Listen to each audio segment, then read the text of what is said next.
মধ্যরাতের লাইভ সেশনে আবারও আপনাদের শুভেচ্ছা জানাচ্ছি।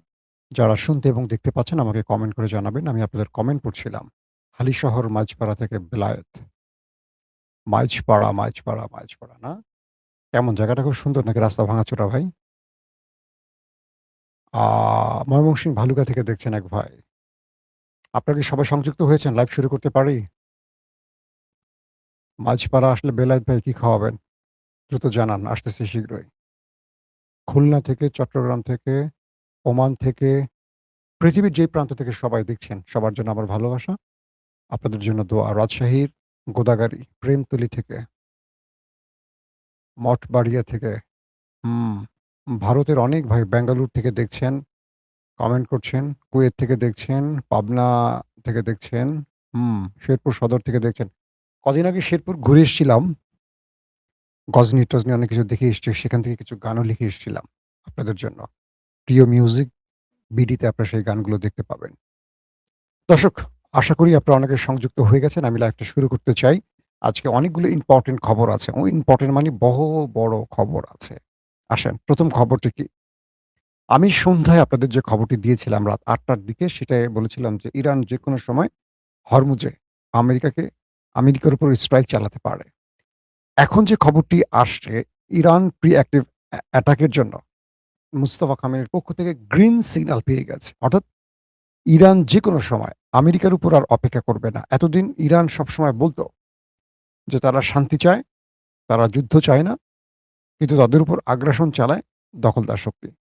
কিন্তু হরমুজ প্রণালীতে মার্কিন যুক্তরাষ্ট্রের বাড়াবাড়ি চরম লেভেলে পৌঁছানোর কারণে ইরান এবার বিরক্ত হয়ে এমন বিরক্ত হয়েছে যে তাদের সর্বোচ্চ নেতা মুস্তফা খামেনির পক্ষ থেকে অনুমোদন চলে এসছে ইরান যেকোনো সময় হরমুজ প্রণালীতে মার্কিন ওয়ারশিপকে টার্গেট করে স্ট্রাইক চালাবে। এটি হলো এই কিছুক্ষণ আগের আপডেট খবর। এবং বলা হয়েছে ইরানের পক্ষ থেকে বলা হয়েছে যদি আমেরিকা হরমুজ ত্যাগ না করে তাহলে তাদের সাগরে ডুবিয়ে দেয়া হবে। এবং ইরানের মিসাইল এবং ড্রোন বাহিনীগুলো যারা এগুলোকে শত্রুর বিরুদ্ধে ব্যবহার করে তারা সর্বোচ্চ প্রস্তুতি নিয়ে কাজ শুরু করে দিয়েছে। তার মানে শান্তি চুক্তির অবসান ঘটছে, আবারও অশান্তির দিকে পৃথিবী হাঁটতে শুরু করেছে। এই গুরুত্বপূর্ণ খবরটি আপনাদের শুরুতেই দিলাম এই কারণেই যে হয়তোবা লাইভটি চলাকালীন অথবা শেষ হওয়ার পর অথবা ২-১ দিনের মধ্যে আমরা হরমুজ প্রণালীতে দুটো দেশের একটা ভয়ঙ্কর যুদ্ধ দেখতে যাচ্ছি। আমেরিকা তার সকল প্রস্তুতি নিচ্ছে। একদিকে পুরো আরব রাষ্ট্রে তাদের যুদ্ধ জাহাজ বৃদ্ধি করছে। পাশাপাশি হরমুজ প্রণালীতে একটার পর একটা ওয়ারশিপ আসছে। প্রচুর কমান্ডো, মেরিন সেনা সেখানে জড়ো হচ্ছে। অন্যদিকে ইরান হরমুজকে কেন্দ্র করে পুরো হরমুজের স্ট্র্যাটেজিক পয়েন্টগুলোতে, গুরুত্বপূর্ণ স্থানগুলোতে মাইন পুঁতেছে এবং সব আধুনিক মাইন পুঁতেছে। পাশাপাশি মার্কিন ওয়াটার ড্রোনকেও ইরান ধ্বংস করে দিয়েছে যাতে এই ড্রোনগুলো এই মাইনগুলোকে ধ্বংস করতে না পারে ইরান। অর্থাৎ ইরানের মাইন যেখানে পুঁতে রেখেছে, আমেরিকার ড্রোন, ওয়াটার ড্রোনগুলো এখান থেকে মাইনগুলোকে ধ্বংসের কাজ করছিল। তো ইরানের বাহিনীগুলো বা ইরানের মেরিন, ইরানের তো মেরিন না, ইরানের নেভি আমেরিকার সেই ড্রোনগুলোকে ধ্বংস করে দিয়েছে। তো এখন পর্যন্ত হরমুজের পুরো দখলটা আছে ইরানের হাতে এবং আজকে খুব ইম্পোর্টেন্ট একটি তথ্য আসছে মার্কিন যুক্তরাষ্ট্রের একজন বিশেষজ্ঞ প্রফেসর এবং মার্কিন এস্টাবলিশমেন্টের লোক যাকে বলা হয়, মার্কিন সেনাবাহিনীর লোক বলা হয়, মার্কিন রাজনৈতিক স্ট্র্যাটেজি নিয়ে যিনি খুব গবেষণামূলক কথা বলেন বা তার বক্তব্যকে গুরুত্বের সাথে প্রচার করা হয়। তিনি টেলিভিশন ইন্টারভিউতে বলেছেন, তাকে প্রশ্ন করা হলো, "আমেরিকা কি হরমুজে বিজয় লাভ করছে বা করবে?" সেই মার্কিন প্রফেসর স্পষ্ট করে বলেছে, "হরমুজ ইরানের দখলেই থাকবে এবং এই হরমুজ প্রণালী আমেরিকা তার ভুল সিদ্ধান্তের জন্য ইরানের হাতে তুলে দিয়ে আসছে।" অর্থাৎ এই হরমুজ এতদিন ইরানের দখলে থাকলেও কার্যত দখলে ছিল না। এই যুদ্ধটা আমেরিকাকে এতটা বেকায়দায় ফেলেছে বা এই যুদ্ধটা আমেরিকার জন্য এতটা বোকামি হয়েছে যে হরমুজ প্রণালী এখন পুরোটা ইরানের নিয়ন্ত্রণে রয়েছে। পাশাপাশি রেড সি বা বাবুল মানদাব এখন ইরানের দখলে চলে যাবে হুতিদের কারণে। কারণ হুতিরা ঘোষণা দিয়েছে তারা বাবুল মানদাব বন্ধ করতে যাচ্ছে। ইরানের গ্রিন সিগন্যালের তারা অপেক্ষা ছিল। এখন যদি আমেরিকা এখান থেকে না চলে যায় তাহলে বাবুল মানদাব বন্ধ হয়ে যাবে। তো ইরানের মার্কিন প্রফেসর আরো বলেছেন, হরমুজে আমেরিকা কখনো বিজয় লাভ করবে না। এক হিসেবে ইরান এখানে বিজয় লাভ করে ফেলেছে। আমেরিকা সেই বিজয় ছিনিয়ে আনতে গিয়ে বাকি পরাজয়টা তারা প্রকাশ্যে বরণ করতে যাচ্ছে। তার মানে মার্কিন প্রফেসরের এই বক্তব্যটি পুরো পৃথিবীতে এখন ভাইরাল হচ্ছে যে তিনি কিন্তু মার্কিন এস্টাবলিশমেন্টের খুব গুরুত্বপূর্ণ পার্ট। তিনি বলছেন যে হরমুজ প্রণালী ইরানের দখল হয়ে গেছে এবং আমেরিকা ভুল করে ইরানের কাছে পুরোটাই বর্গা দিয়ে আসছে। অর্থাৎ ইরান এখান থেকে আগে কোনো টোল আদায় করতো না। ইরান কোনো জাহাজের উপর নিয়ন্ত্রণ নিত না। এখন পুরো হরমুজ প্রণালী দিয়ে কাউকে ঢুকতে বের হতে গেলে ইরানের অনুমতি লাগে এবং ইরান এখান থেকে বিলিয়ন, বিলিয়ন ডলার আয় করা শুরু করে দিয়েছে। এটি ছিল মার্কিন যুক্তরাষ্ট্রের একটা বোকামির ফল। দর্শক, তৃতীয় গুরুত্বপূর্ণ খবরটি হলো আন্তর্জাতিক জেট বা বিমান তারা ফুয়েল সংকটে পড়ে গেছে হরমুজ প্রণালীর কারণে। অনেক বিমান বন্ধ হওয়ার পথে। তারা যেকোনোভাবে যুদ্ধ বন্ধ করতে দাবি জানিয়েছে এবং তারা বলছে যে আমাদের অনেক ফ্লাইট বন্ধ হওয়ার পথে। পুরো পৃথিবী কার্যত লকডাউনে পড়ে যাচ্ছে হরমুজ প্রণালীর কারণে। আর এটি ইরানের কারণে সম্ভব হয়েছে। আর আমেরিকা এটাকে ব্লকেডের নাম দিয়ে আরো বড় বিপদে ফেলছে। ইরান বলে দিয়েছে যদি আমেরিকা হরমুজের সামনে থেকে ব্লকেড না তোলে তাহলে আমেরিকাকে আর ফিরতে দেয়া হবে না এবং তাদের উপর প্রিএম্পটিভ যে হামলাগুলো হবে এটার জন্য আমেরিকা নিজে দায়ী থাকবে এবং ইরান পুরোপুরি যুদ্ধের প্রস্তুতি নিয়ে রেডি হয়ে গেছে। যেকোনো সময় লড়াইটা শুরু হয়ে যাবে। তেলের দাম বেড়ে $115 পার ব্যারেলে চলে এসছে। যে তেলের দাম ছিল ৬২, ৬৮, ৮০-র মধ্যে সেই তেলের দাম ১১৫। ইরান বলছে এটাকে আমরা ২০০ ছাড়িয়ে নিয়ে যাব। পুরো পৃথিবী বুঝতে পারবে আমেরিকা কি করতে গেছে বা কি করেছে ইরানের সাথে। অর্থাৎ ইরান আমেরিকাকে এমন বেকায়দায় ফেলছে যে আমেরিকা এই বেকায়দা থেকে আর উঠতে পারছে না। দর্শক, আ উম উম একজন লিখছেন আমেরিকার টেম্পু আর বাংলাদেশের ফৌজু পাগলা। গুড। ফৌজু পাগলা তো আসলেই পাগল। বাট আদৌ যুদ্ধ করে নাই। একটা ফাউল মুক্তিযোদ্ধা। তিনি নিজেকে মুক্তিযোদ্ধা বলে দেখবেন। যারা মুক্তিযুদ্ধ করেনি বা মুক্তিযুদ্ধের পক্ষেরও না, তারা মুক্তিযুদ্ধ শব্দটাকে বেশি বিক্রি করে। আর যারা প্রকৃত মুক্তিযোদ্ধা তারা দেশকে ভালোবাসে, তারা কখনো এগুলো নিয়ে জাতিকে বিভাজিত করে না। ফজলুর মতো লোকেরা দেখবেন যে বেশি মুক্তিযুদ্ধ শব্দটা বলে কারণ এটা বিক্রি করে তাদের রাজনীতি করতে হয়। তাদের আর কোনো অবদান নেই। তিনি ট্রেনিং এর নামে ভারতে গিয়েছেন কিন্তু হাতে অস্ত্র ধরেনওনি। এটা ডকুমেন্টেড। আমি বলছি না, ডকুমেন্টেড। এইজন্য পার্লামেন্টে একটু মুক্তিযুদ্ধের শব্দটা বেশি আওড়ায় আর বিএনপি টেবিল চাপড়ায়। বিএনপি বুঝতে পারছে ২৪ এ তারা ধরা খেয়ে গেছে। ২৪ এ তাদের অবদানের চেয়ে অন্য কারো অবদান বেশি। তাই তারা ৭১ টাকে টানে। কিন্তু ৭১ টা তো আওয়ামী লীগ তার পকেটে নিয়ে বসে আছে। সো আমার মনে হয় বিভাজিত জাতির চেয়ে ঐক্যবদ্ধ জাতি বেশি শক্তিশালী সেটা ইরানকে দেখলে বোঝা যায়। কারণ ইরানে যখন সরকার বিরোধী আন্দোলন হয়েছে তখন আমেরিকা, ইসরায়েল অ্যাটাক করার সাহস পেয়েছে। যখন ইরান ঐক্যবদ্ধ হয়ে গেছে তখন আমেরিকা কিন্তু যুদ্ধবিরতি করে কেটে পড়েছে। দর্শক, আসি নেক্সট। আ উত্তর কোরিয়া দ্রুত তাদের অস্ত্র বৃদ্ধি করছে। এটা আমেরিকার জন্য টেনশনের কারণ হয়ে গেছে।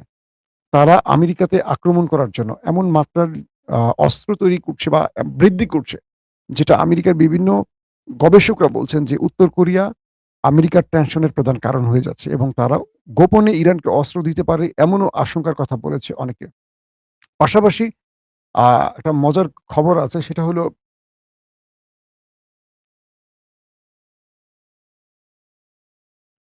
আ মার্কিন যুক্তরাষ্ট্রের একটি গণমাধ্যম দাবি করেছে যে ট্রাম্প যুদ্ধ পরিস্থিতি যা জানেন, সঠিক জানেন না। তাকে যুদ্ধের ব্যাপারে অনেক তথ্য গোপন করা হয়।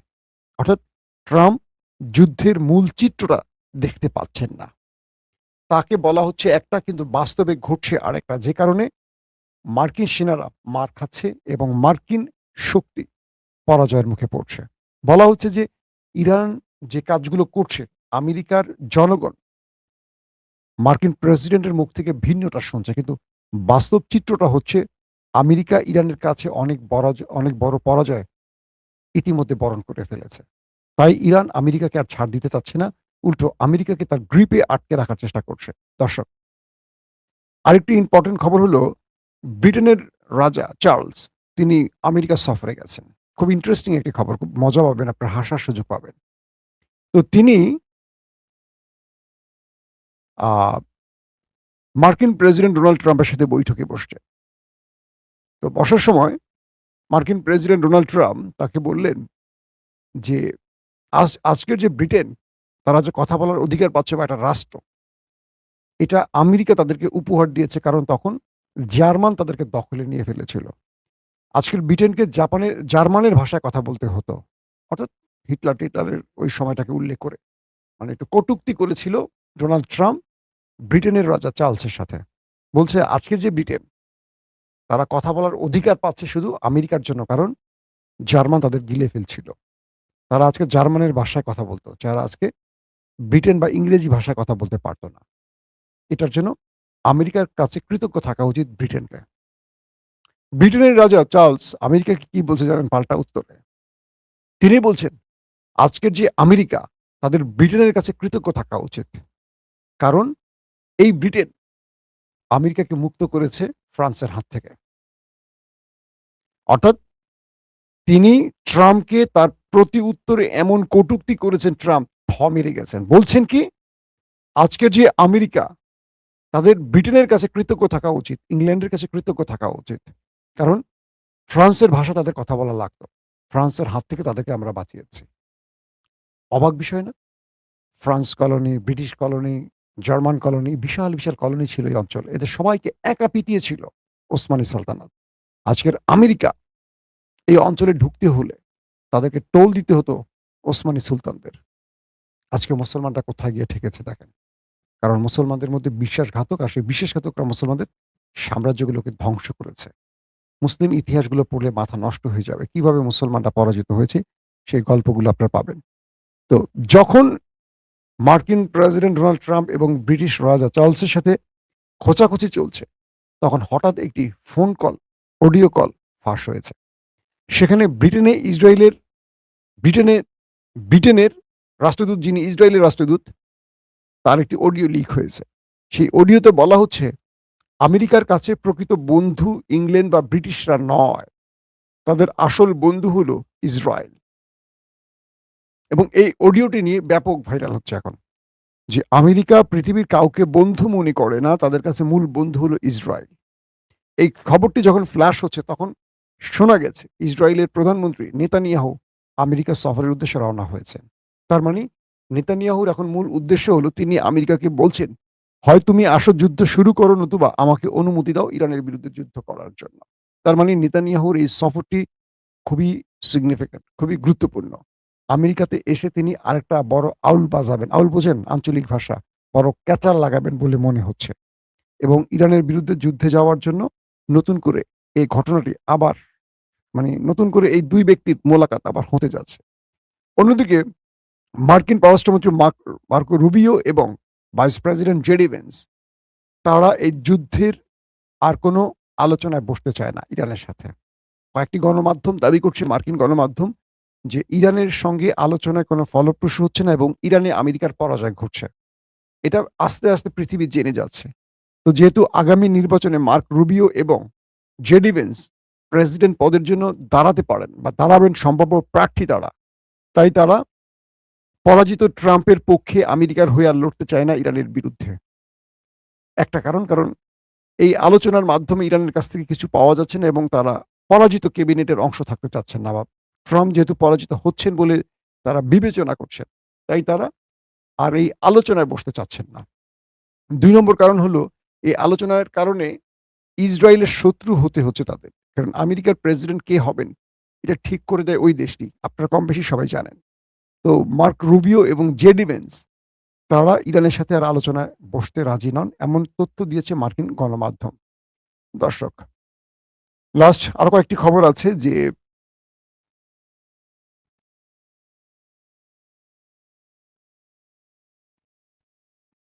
এই মুহূর্তে আরেকটি ভালো খবর পাওয়া গেছে, সেটি হলো ইরানের সাথে গোপনে কয়েকটি রাষ্ট্র যোগাযোগ করছে।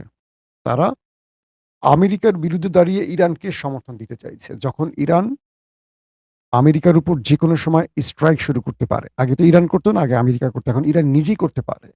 তাই তারা বলছে যে, আমরা ইরানের সাথে আলোচনা করতে চাই। যারা একসময় ইরানের নাম শুনতে পারত না, ইরানের শত্রুতা করত, এখন তারা তেলের সংকটে পড়ে তারা এখন ইরানের কাছে আসছে এবং তারা গোপনে বিরুদ্ধে দাঁড়িয়ে আমেরিকার বিরুদ্ধে দাঁড়িয়ে তারা ইরানের পক্ষে দাঁড়াতে চাচ্ছে এবং তারা বলছে যে, আমরা আমেরিকার পাশ থেকে চলে আসতে চাই, ইরান যদি আমাদেরকে বুকে টেনে নেয়। পাশাপাশি আরব রাষ্ট্রের মধ্যেও কিন্তু দ্বন্দ্ব শুরু হয়ে গেছে। এমবিজেড, এমবি MBS এর মধ্যে। এবং এটা প্রকট হচ্ছে আমেরিকা কোনোভাবেই গালফ কান্ট্রিতে টিকে থাকতে পারবে কিনা এটা নিয়েও সংকট তৈরি হয়েছে।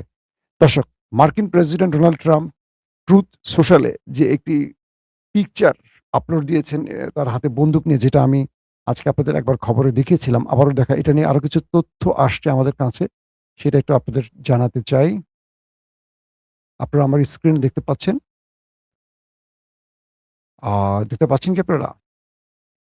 নো মোর মিস্টার নাইস গাই।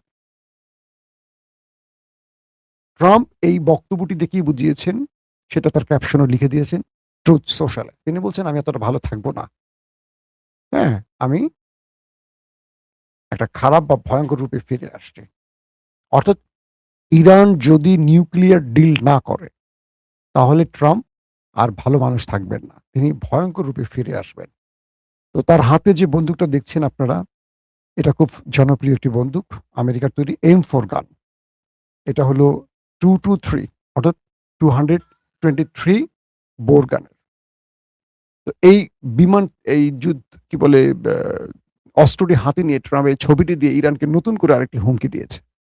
তো এটার উত্তর এখনো ইরানের পক্ষ থেকে আসেনি। আমরা অপেক্ষায় আছি ইরান কখন উত্তরটা দেবে। তবে আমরা আশা করব আমেরিকার প্রেসিডেন্ট ডোনাল্ড ট্রাম্প বাস্তব দৃশ্যটা বুঝবেন, যেটা মার্কিন গণমাধ্যমে এসছে। তাকে সত্য লুকানো হচ্ছে। তার কাছ থেকে সত্য লুকানো হচ্ছে, বাস্তব চিত্র তিনি দেখবেন। তিনি যে নতুন করে আরেকটি যুদ্ধের জন্য প্রস্তুতি নিচ্ছেন, এটা পৃথিবীকে একটা অনিশ্চিত ভবিষ্যতের দিকে নিয়ে যাবে। তেলের দাম যে পরিমাণ বাড়ছে, ইরান যখন ঘোষণা দিয়েছে তারা আমেরিকার উপর যেকোনো সময় স্ট্রাইক শুরু করতে পারে, তখনই তেলের দাম $115 $15 চলে গেছে। তার মানে আমাদের দেশের জন্য, আমাদের এই দরিদ্র দেশগুলোর জন্য ভয়ঙ্কর বিপদ। এবং ইউরোপ থেকে একের পর এক স্টেটমেন্ট আসছে। ইউরোপ বলে দিচ্ছে, আগামী সময় আমাদের জন্য খুব ভয়ঙ্কর সময় আসছে ট্রাম্পের কারণে। কারণ পুরো পৃথিবী তেলের সংকটে পড়ে যাচ্ছে। তো এই অবস্থায় শেষ পর্যন্ত যদি এই যুদ্ধটা বন্ধ না হয়, ট্রাম্প যদি আরো পাগলামি করে, আর নেতানিয়াহু তো এখন আমেরিকা সফরে আসছেন, যদি এই পাগলামির মাত্রা আরো বাড়ে, আল্লাহ জানে আমাদের পৃথিবীর ভবিষ্যৎ কোথায় গিয়ে ঠেকবে। আর যেকোনো সময় যদি হরমুজ প্রণালীতে ইরান স্ট্রাইক চালিয়ে বসে আমেরিকার উপর, তাহলে এটা একটা ভয়ঙ্কর যুদ্ধের দিকে যাচ্ছে। এটা আমরা কনফার্ম। শেষ সময় আবারও বলব, আমরা যুদ্ধ চাই না, আমরা শান্তির পক্ষে। কারণ এই যুদ্ধ আমাদের কিছু দিতে পারবে না। আমেরিকার উচিত হরমুজ ব্লকেট খুলে দিয়ে চলে যাওয়া। ইরান তার ন্যায্য অধিকার ফিরে পাবে। পৃথিবীবাসী এটাই চাচ্ছে। আবার ইসরায়েলের দাবি অনুযায়ী যদি আমেরিকা এই যুদ্ধে আবার জড়িয়ে পড়ে, এটা আমাদের সামনের দিনগুলো খুবই বিপজ্জনক হবে। বলা যাচ্ছে, মার্কিন গণমাধ্যমগুলি তো বলে দিচ্ছে স্পষ্ট করে, যে আসছে সময়টা খুব ভয়ঙ্কর হচ্ছে। ডোনাল্ড ট্রাম্প পৃথিবীকে একটা বিপর্যয়ের দিকে নিয়ে যাচ্ছে। মার্কিন গণমাধ্যম বলছে, Wall Street journal, new York time, বড় বড় গণমাধ্যমগুলো এখন জরিপ চালাচ্ছে, ট্রাম্পের জনপ্রিয়তা নিচের দিকে যাচ্ছে। মধ্যবর্তী নির্বাচন ট্রাম্প পরাজয়ের মুখে কনফার্ম। তারপরও তিনি ইসরায়েলকে খুশি করার জন্য একটার পর একটা বিপদ তার ঘাড়ে নিচ্ছে। এটা পৃথিবীকে কোন দিকে নিচ্ছে, এটা এখনো মানে আমেরিকার প্রেসিডেন্ট ছাড়া সবাই বুঝতে পারছে। প্রত্যেকে ভালো থাকবেন। আল্লাহ হাফেজ। ওপেন দাইস মানে সত্যকে সত্য বলা, মিথ্যেকে মিথ্যে বলা। আমরা শোনা কথা নয়, চোখে যা দেখি তাই বলি।